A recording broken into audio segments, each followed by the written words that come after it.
Pandemic में बाकी sector की तरह भी रेलवे सेक्टर भी बहुत इफेक्ट हुआ है और आईआरसीटीसी का रेवेन्यू मेनली रेलवे सेक्टर के ऊपर डिपेंड है।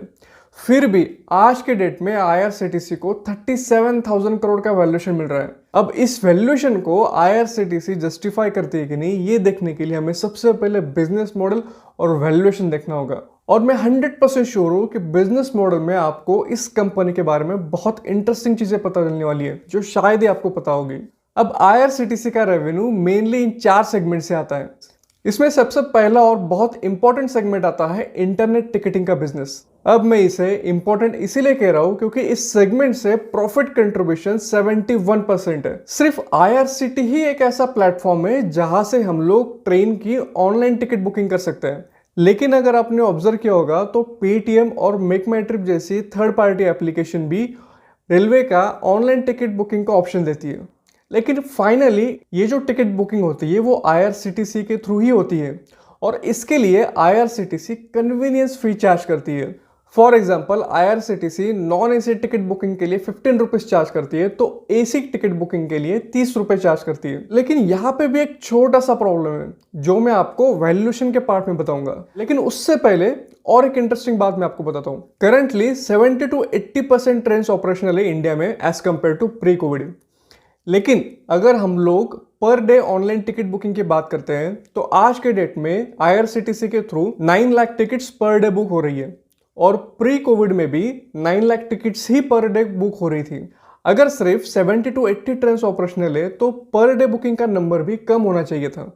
अब इसके पीछे 2 रीजन है। पहला ये है कि प्री कोविड में जो टोटल ट्रेन के टिकट्स बुक होती थी उसमें से 72% टिकट ऑनलाइन बुक होती थी, यानी कि आईआरसीटीसी ऐप के थ्रू बुक होती थी। और आज के डेट में टोटल जो ट्रेन के टिकट बुक हो रही है उसमें से 90% टिकट्स आईआरसीटीसी के थ्रू बुक हो रही है, यानी कि जो ऑनलाइन टिकट बुकिंग का परसेंटेज है वो बढ़ गया है। दूसरा ये है कि अगर आपको पता होगा कि हर ट्रेन के पीछे 3 से 4 अनरिजर्व कोचेस रहते थे जिसकी बुकिंग या तो रेलवे काउंटर से होती थी या तो एक यूटीएस नाम का एक एप्लीकेशन था वहां से होती थी और वहां से आईआरसीटीसी को कोई भी रेवेन्यू नहीं मिलता था। तो पैंडेमिक के बाद ये जो अनरिजर्व कोचेस है इसको 2S रिजर्व कोचेस में कन्वर्ट कर दिया और उसकी बुकिंग भी आईआरसीटीसी के थ्रू होने लगी, यानी कि एक्स्ट्रा टिकट बुकिंग और एक्स्ट्रा रेवेन्यू आईआरसीटीसी को मिलने लगा। लेकिन अगर थर्ड वेव नहीं आती है और इंडियन रेलवेज के ऑपरेशन बैक टू नॉर्मल हो जाएंगे तो फिर से इन 2S रिजर्व कोचेस को अनरिजर्व कोचेस में कन्वर्ट कर दिया जाएगा और उसके बाद इसकी बुकिंग आईआरसीटीसी से नहीं हो पाएगी। तो शायद से बाद में आईआरसीटीसी का टिकट बुकिंग का जो रेवेन्यू वो स्लाइटली इंपैक्ट हो सकता है। अगर आपको यहाँ तक ये वीडियो अच्छा लगा है तो प्लीज इस वीडियो को लाइक करें और चैनल को सब्सक्राइब करें। अब दूसरा आता है कैटरिंग सर्विसेज। इसका प्रॉफिट कंट्रीब्यूशन 17% है। यहाँ पे 3 अलग तरीके के कैटरिंग सर्विसेज आती है। उसमें से पहला आता है स्टैटिक कैटरिंग। अब स्टैटिक कैटरिंग मतलब ऐसी कैटरिंग सर्विसेज जो प्लेटफॉर्म पे अवेलेबल की जाती है। उसमें फूड प्लाजा आ गया या फिर फास्ट फूड यूनिट्स आ गए, जन आहार आ गया। अब दूसरा आता है मोबाइल कैटरिंग सर्विस, यानी ऐसी कैटरिंग सर्विस जो ट्रेन पे अवेलेबल की जाती है पेंट्री कार के थ्रू। और तीसरा आता है ई कैटरिंग। ई कैटरिंग में आईआरसीटीसी डोमिनो, सबवे जैसे ब्रांड के साथ कॉन्ट्रैक्ट करती है और जो ट्रेन के पैसेंजर्स है वो आईआरसीटीसी एप्लीकेशन के थ्रू ट्रेन में फूड डिलीवरी ले सकते हैं। लेकिन इसमें आईआरसीटीसी का क्या फायदा? अब आईआरसीटीसी इन ब्रांड से हर ऑर्डर के पीछे 15% कमीशन कमाता है। पहले ये 12% था लेकिन अभी रिसेंटली 15% हो गया है। अभी इंटरेस्टिंग मुझे इसीलिए लगता है क्योंकि इसमें आईआरसीटीसी को कैपिटल इन्फ्यूज करने की जरूरत ही नहीं है। आईआरसीटीसी सिर्फ अपने एग्जिस्टिंग पैसेंजर से एक्स्ट्रा रेवेन्यू जनरेट कर रही है, वो भी विदाउट एनी कैपिटल इन्वेस्टमेंट। और ये जो ई कैटरिंग का बिजनेस है पिछले 5 साल से 157% सीएजीआर से ग्रो कर रहा है। अब तीसरा बिजनेस आता है रेल नीर। इसका प्रॉफिट कंट्रीब्यूशन 8% है। रेल नीर का बिजनेस पीपीपी यानी कि पब्लिक प्राइवेट पार्टनरशिप पे चलता है।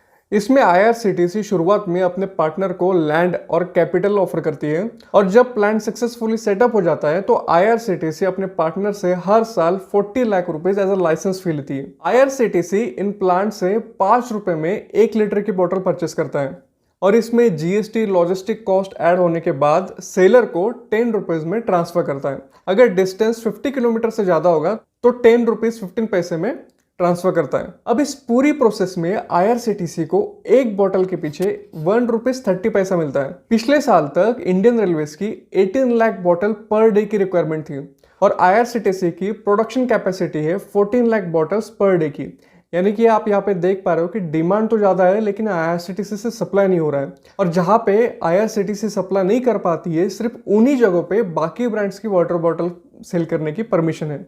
आईआरसीटीसी का चौथा बिजनेस है ट्रैवल एंड टूरिज्म सर्विसेज। इसका प्रॉफिट कंट्रीब्यूशन 3% है।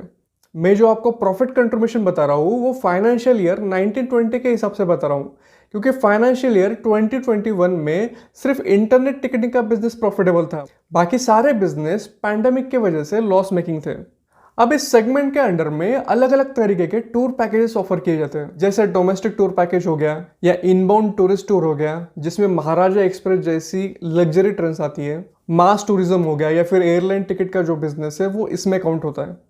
अब हम लोग फाइनेंशियल्स के बारे में बात करते हैं। जैसे कि आप यहाँ पे देख पा रहे होंगे कि फाइनेंशियल ईयर 2021 में सिर्फ इंटरनेट टिकटिंग का जो प्रॉफिट है वो 353 करोड़ था और उसका प्रॉफिट मार्जिन 78% था। बाकी सारे बिजनेसेस लॉस मेकिंग है पैंडेमिक की वजह से। लेकिन अगर हम लोग 1920 में देखते हैं तो सारे बिजनेसेस प्रॉफिटेबल है, लेकिन मैक्सिमम जो कंट्रीब्यूशन है वो सिर्फ इंटरनेट टिकटिंग बिजनेस है और वो प्रॉफिट कंट्रीब्यूशन ऑलमोस्ट 70 to 70% के आसपास है और प्रॉफिट मार्जिन भी 79%, यानी कि ऑलमोस्ट सेम है। अब हम लोग वैल्यूएशंस के बारे में बात करते हैं, लेकिन उससे पहले मैं आपको एक बात बताना चाहता हूँ। 26 नवंबर 2016 से पहले आईआरसीटीसी एसी बुकिंग के लिए 40 rupees as a convenience fee charge करती थी और नॉन एसी के लिए 20 रुपीज चार्ज करती थी। लेकिन आपको पता होगा कि उस वक्त डीमोनेटाइजेशन आया था और इंडियन गवर्नमेंट डिजिटाइजेशन को प्रमोट कर रही थी, तो उसके लिए इंडियन रेलवेज ने आईआरसीटीसी को इंस्ट्रक्ट किया कि आपको इसके बाद जब तक हम लोग नहीं बताएंगे तब तक कोई भी कन्वीनियंस फी आपको चार्ज नहीं करनी है। और जैसे मैंने आपको पहले बताया कि 71% का प्रॉफिट कंट्रीब्यूशन सिर्फ आईआरसीटीसी के टिकट बुकिंग के बिजनेस से आता है, तो सडनली 70% प्रॉफिट वैनिश हो गया।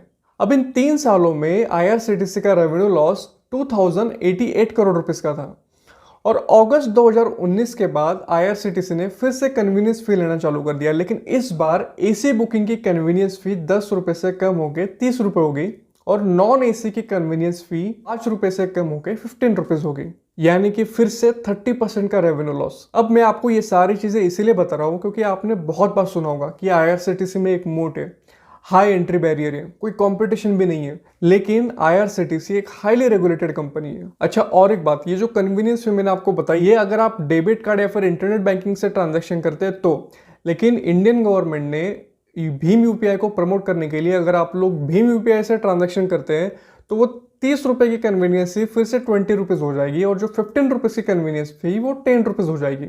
अब आईआरसीटीसी का मार्केट कैपिटल 37,000 करोड़ रुपीज है और पी रेशो 229 है।